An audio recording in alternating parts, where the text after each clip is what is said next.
Oh, hey there. Now, I know I've talked about this before, but I think it's important. When circus elephants are young, when they're very young, they would tie a very large chain around their back ankle and put a very deep stake into the ground.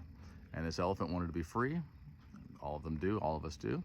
And so it would pull and tug and twist and turn and throw itself on the ground and everything you can imagine to try to get away from this chain so that it could be free. And after a while, after it put a big nasty wound on its leg and eventually a scar on its back foot, then it would realize, I can't get away, and it's hopeless, and their spirit would be broken. And when this happened, the trainers would know it, and they would remove the huge chain and the big stake, and they would replace it with a much shallower stake and a little nylon rope.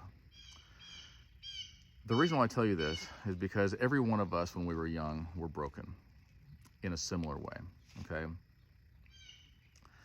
If we could go back and see through spiritual eyes that the devil was doing this to us. Now, I wrote a song recently called If I Could Go Back, and there are times when I wish I could. There are times when I look back and I mourn for the person I could have been, that I was ruined in my formative years, and I did things I'm not proud of. If I could go back then and know that the devil was going to do this to me, and go, I would scream to myself, don't drink that, don't eat that, don't smoke that, don't look at that, like, don't listen to this nonsense. Understand that you're a child of God and that you're beautiful. And yet, at some point, I became hopeless. At some point, I just realized, why bother? Because I know I can't escape this big chain. I've tried. And I think that a lot of times, many of us feel like that. But here's the thing. Things have changed. The elephant grows.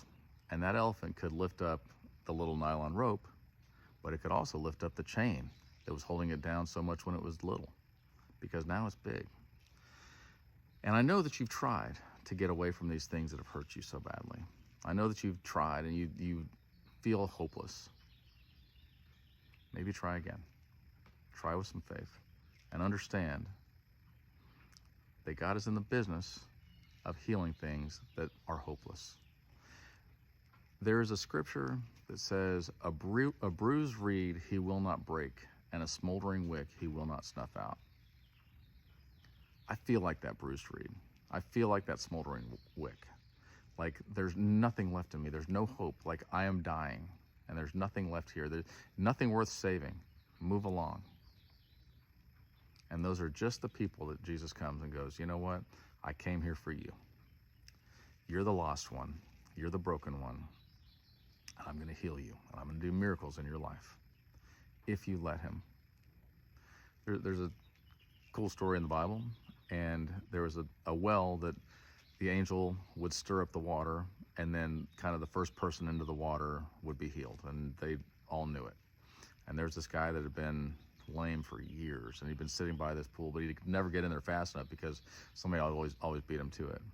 And Jesus walked up to him and said, you haven't been healed yet? And he's like, no, they always get in the water before I can. And he's like, be healed. I think what God is saying to you today is, be healed. Put this thing down. Be done with it. Don't let these chains hold you down any longer. It's time. Love you guys.